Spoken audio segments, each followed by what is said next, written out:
Alright, welcome to the update video for my Kitava's Thirst Crit Trickster. So I used to be playing Arc. If you watched my previous video, I mentioned that I was going to switch to Stormcall, and that is what I have done. So in terms of the gear, everything is still the same, but I'm still going to talk through about how everything works. This is going to probably be a more appropriate guide video. So the biggest new thing here, I'm now using Stormcall gem. It's only level 18, but it's important that you actually need a level 18 minimum to be able to get over 100 mana cost with Kitavas and Voidbringers. So we're using a Stormcall linked with less duration, lightning penetration, control destruction, and spell echo. And the cool thing about Stormcall versus Arc, you see its base critical chance is 6, and its base cast time is half a second. Compare that to Arc.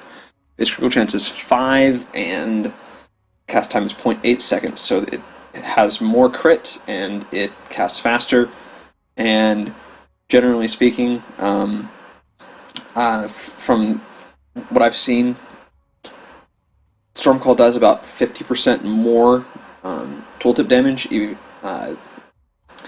even like against Arc, and Arc would do more damage if there was something to chain to, like you need 3 targets to chain around in a circle, but Stormcall is just generally more damage, and it also procs Kitava's Thirst way more often. So basically, when this is going, you can see that Kitava's Thirst procs pretty darn quickly. So there are several key things that I've done with the build. So the core of this build, if you haven't seen, is the Kitava's Thirst Zealot helmet. I currently probably need to get a better enchant. I would like reduced Stormcall duration, but again, it's not required.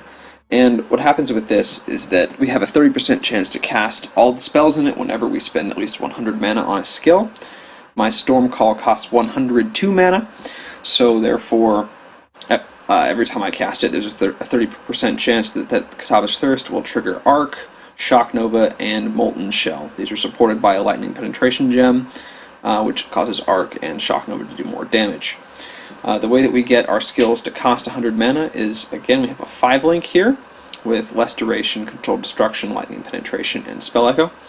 And I use the Voidbringer unique gloves, which give me 80% increased mana cost of skills to bump it right up just over that 100 mark.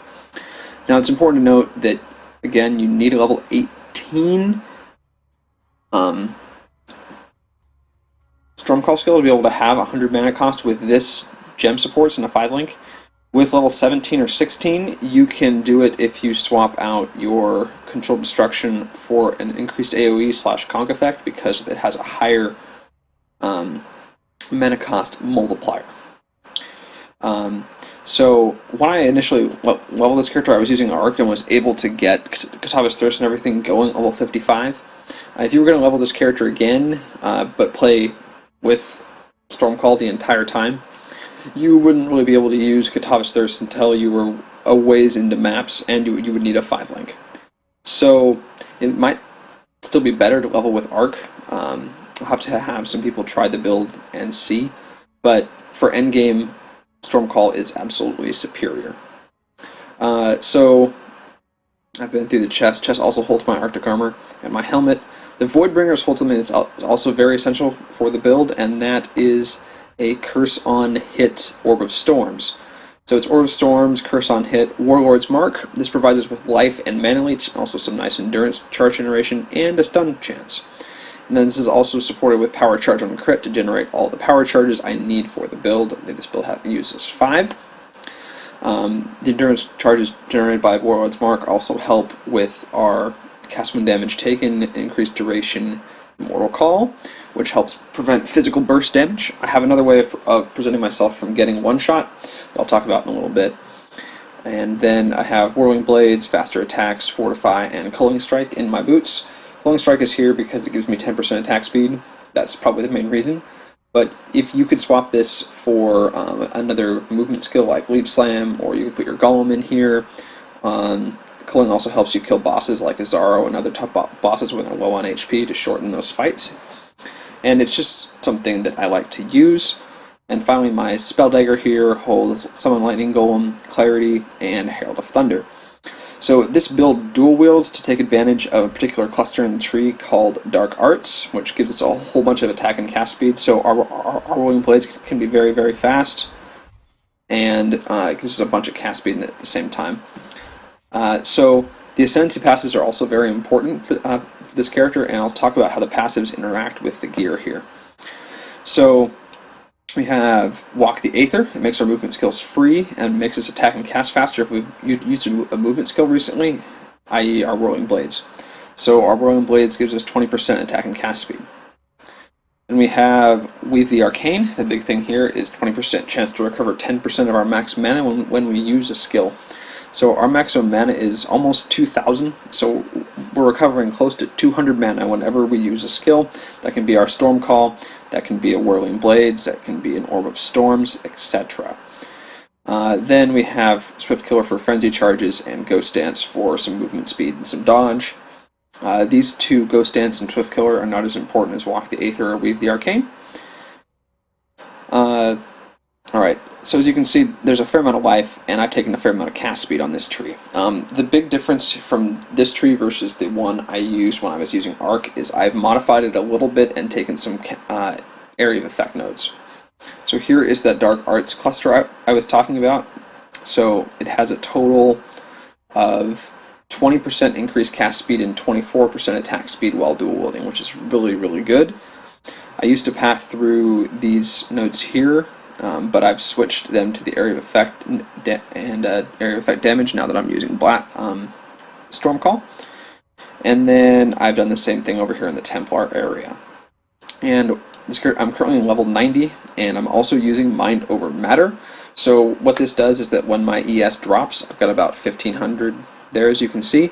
This essentially gives me an extra 200 or so life that I can recharge very quickly with the Mana Leech from the Warlord's Mark and my inherent high mana regeneration.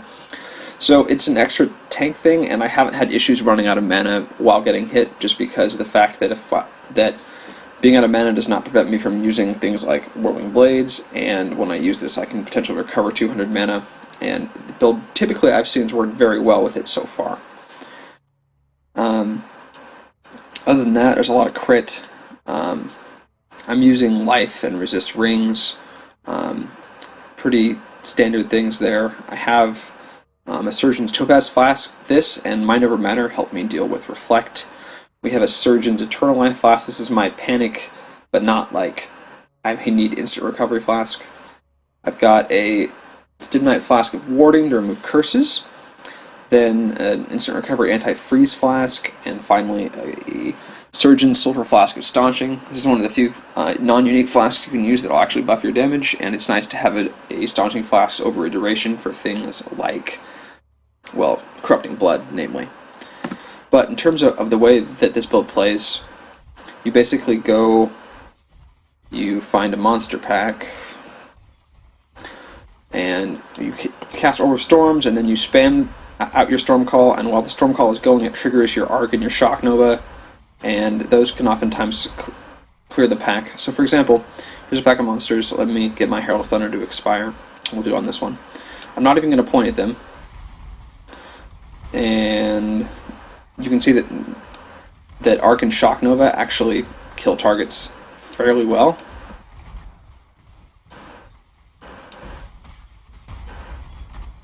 And the Molten Shell Nuke also is rather effective when I actually take damage.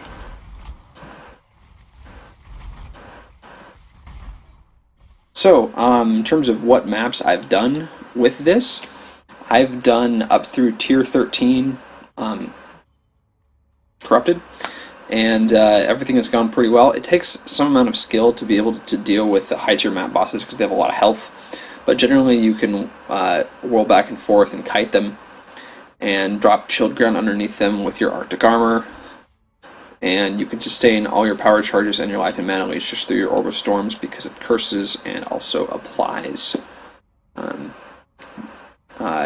power charges from the power charge on the crit. So that's basically what I've done with this character. In the future, if I continue to level, I'm highly considering taking these hybrid life and ES nodes here, even though they're not particularly efficient in terms of the life. Because I am somewhat hybrid, they will help a lot.